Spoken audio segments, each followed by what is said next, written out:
Smart મીટરનો વિરોધ યથાવત છે। સ્માર્ટ મીટરનો ડર ગરીબ અને મધ્યમ વર્ગના પરિવારોની ચિંતા વધારી રહ્યો છે, ત્યારે આમ આદમી પાર્ટી દ્વારા કલેક્ટરને રજૂઆત કરવામાં આવી હતી। સ્માર્ટ મીટરનો ડર ગરીબ અને મધ્યમ વર્ગના પરિવારોની ચિંતા વધારી રહ્યો છે। હાલ નવા કનેક્શન લઈ રહેલા ગ્રાહકો તેમજ સોલાર પેનલનો લાભ લઈ રહેલા ગ્રાહકોને ત્યાં ફરજિયાત સ્માર્ટ મીટર મૂકવામાં આવી રહ્યા છે, જેના કારણે સોલાર પેનલનો લાભ લેવા ઈચ્છતા ઘણા લોકો સ્માર્ટ મીટર લાગી જવાના ડરથી લાભ લઈ શકતા નથી। સ્માર્ટ મીટર મુદ્દે લોકોના મનમાં ઘણી બધી શંકાઓ અને ડર છે। ખાસ કરીને સ્માર્ટ મીટરમાં વારંવાર બિલ વધારે આવી રહ્યાની ફરિયાદો સામે આવી છે। સૌથી મહત્વની વાત એ પણ છે કે ભવિષ્યમાં ઉર્જા વિભાગ દિવસ કરતાં રાત્રિના વીજ વપરાશના ભાવ વધારી શકે છે, જે સ્માર્ટ મીટરના કારણે જ શક્ય બને છે। સ્માર્ટ મીટરથી લાખો રૂપિયાના બિલ આવ્યા હોય તેવી રાવ ઉઠી છે। અનેક ફરિયાદો હાલ કોર્ટમાં પેન્ડિંગ પણ છે। વીજ કંપનીના અધિકારીઓ પાસે પૂરતું નોલેજ નથી, ખાનગી કંપનીઓ કામ કરી રહી છે તે ફરિયાદ સાંભળતી નથી।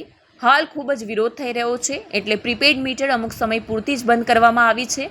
જેવા મીટરો લાગી જશે તેવું જ પોસ્ટપેડ સિસ્ટમ બંધ કરી પ્રીપેડ સિસ્ટમ ફરજિયાત થશે અને રાત્રે રિચાર્જ ખાલી થઈ જાય તો રાત્રે જ વીજળી ડૂલ થઈ જશે તે પણ નક્કી જ છે। ટૂંકમાં કહું, સ્માર્ટ મીટર લોકો પાસેથી વધારે પૈસા પડાવવા માટેનું સ્માર્ટ યંત્ર છે।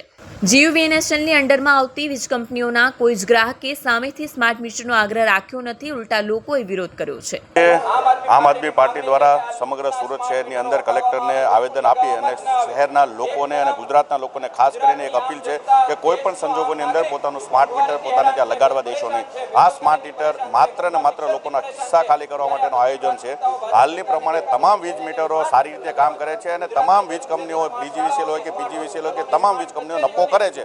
એનો મતલબ છે કે કોઈ પણ પ્રકારની વીજ મીટરોમાં ખામી નથી, પરંતુ લોકોના ખિસ્સામાંથી એડવાન્સમાં રૂપિયા લેવાના નામે લોકોને સ્માર્ટ મીટર આપવામાં આવે છે। અને આનું સૌથી મોટું નુકસાન હાલમાં એ છે કે જ્યારે ગ્રીન એનર્જી તરફ શહેર આગળ વધતું હોય, રાજ્ય આગળ વધતું હોય, ત્યારે સ્માર્ટ પેનલ એટલે કે સોલાર પેનલો જે છે આપવામાં માટે થઈને ફરજિયાત સ્માર્ટ મીટર મૂકવાનું કહે છે, જેના કારણે કેટલા બધા લોકો સ્માર્ટ મીટર મૂકવાના ડરથી ડરે છે અને જેના કારણે એ લોકોને ત્યાં સોલાર પેનલો પણ મૂકી શકાતી નથી।